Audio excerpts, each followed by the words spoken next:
آنکھوں میں تپتی زمینوں پہ سجدے، سفر میں وہ گھوڑوں کی زینوں پہ سجدے، چٹانوں کی اونچی جبینوں پہ سجدے، وہ صحرا بیاباں کے سینوں پہ سجدے۔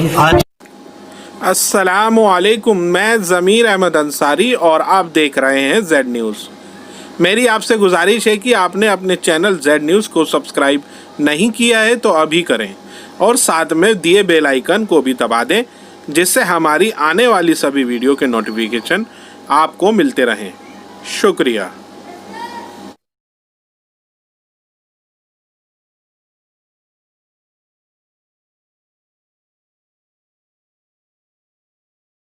السلام علیکم ورحمۃ اللہ وبرکاتہ۔ بھئی جانور کو قبلہ رخ کر کے ذبح کرنا یہ سنت طریقہ ہے۔ اللہ کے رسول صلی اللہ علیہ وسلم جب قربانی کیا کرتے تھے تو باقاعدہ ان کو قبلے کی طرف کر لیا کرتے تھے جانور کو،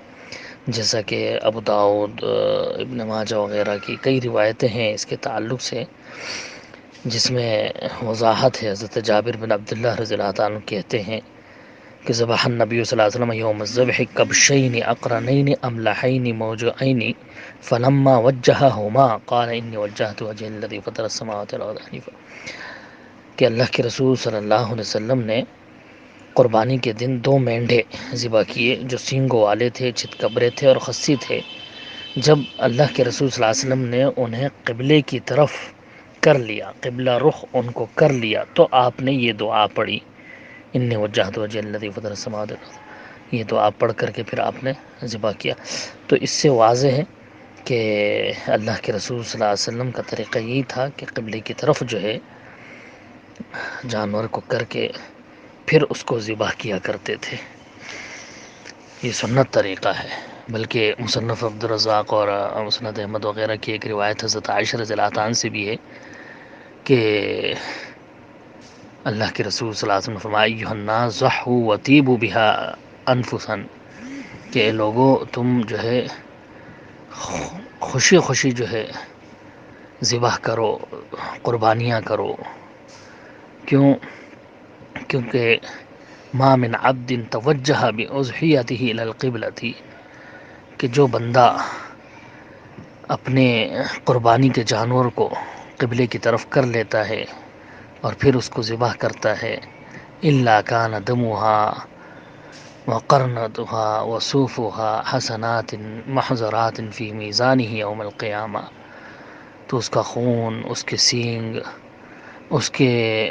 کھال اور بال وغیرہ سب نیکیاں بن کر کے جو ہے میزان میں قیامت کے دن ترازو میں رکھی جائیں گی۔ تو یہ یہاں پر بھی اس روایت سے بھی یہی واضح ہو رہا ہے کہ جس قربانی کی آپ فضیلت بیان کر رہے ہیں وہ یہی کہہ رہے ہیں کہ جو بندہ قبلے کی طرف رخ کر کے جو ہے اس کو ذبح کرتا ہے اپنے قربانی کو، تو وہ خون اور سینگوں اور بال کھال سمیت جو ہے وہ میزان میں پیش کیا جائے گا نیک اعمال کی جگہ۔ اور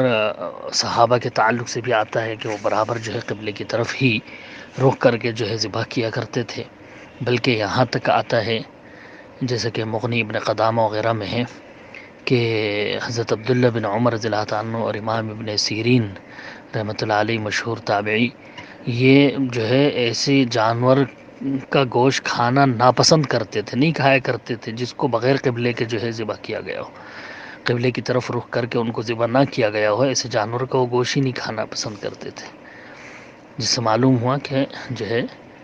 سلف کا بھی یہی طریقہ تھا کہ ذبح کرتے وقت قبلے کی طرف رخ کر کے ہی اس کو ذبح کرنا چاہیے، یہی سنت طریقہ ہے۔ اور دوسرا جو آپ کا سوال ہے کہ خون جو ہے وہ جمع کر کے کہیں گاڑ دینا چاہیے یا بہا دینا چاہیے، تو اس کے تعلق سے کوئی وضاحت حدیث میں ہمیں نہیں ملتی، بہانے میں کوئی حرج نہیں ہے، خون بہا دینا چاہیے کیونکہ وہ تو حرام ہے، اس کو نہ تو جمع کرنے کی ضرورت ہے اور نہ ہی اس کو اٹھانے کی، بس وہ تو بہہ جائے گا۔ اور دم مسفوحہ آتا ہے روایات میں کہ بہنے والا خون اس کو قرار دیا، یہ حرام قرار دیا گیا ہے، تو اس کو جو ہے بہایا جا سکتا ہے، بالکل اس میں کوئی حرج نہیں ہے۔